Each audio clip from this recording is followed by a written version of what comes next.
नमस्कार, आप देख रहे हैं न्यूज़ 18 इंडिया का डिजिटल प्लेटफॉर्म। मैं हूं आपके साथ सपना शुक्ला। खबर यहां वही मिलेगी जो है 100% सही। पाकिस्तान की बात कर लेते हैं। कंगाली में तो चल ही रहा था, लेकिन आप क्या अनुमान लगाते हैं कि पाकिस्तान किस हद तक जाएगा? भाई, पाकिस्तान में गोबर पर भी टैक्स देना पड़ेगा। पाकिस्तान कंगाली के उस दौर में पहुंच गया है, उस लेवल पर पहुंच गया है जहां सरकार को नागरिकों की इनकम छोड़िए, भैंस के गोबर पर भी खजाना नजर आने लगा है।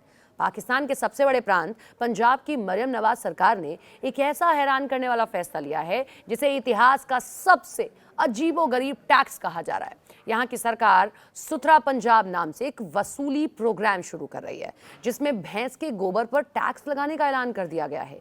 पशु कॉलोनियों में जाकर टैक्स वसूला जाएगा।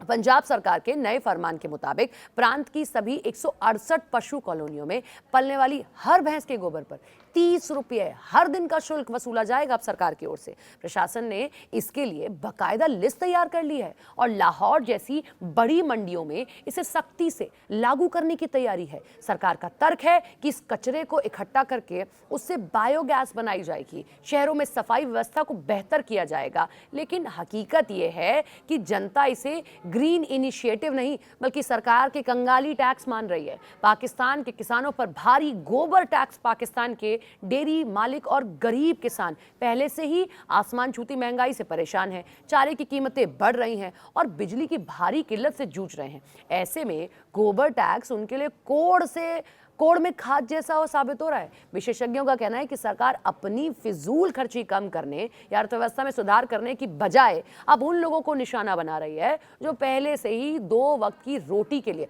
संघर्ष कर रहे हैं।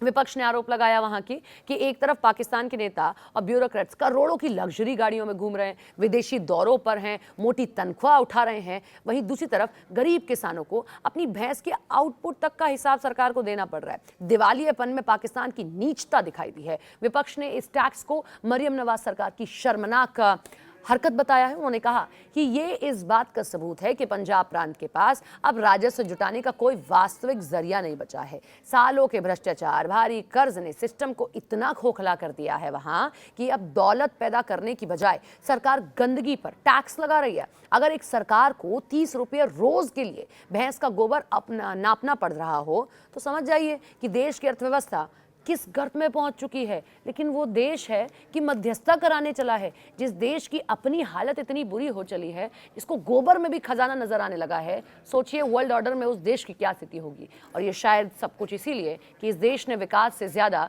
टेररिज्म को अपना रास्ता बनाया।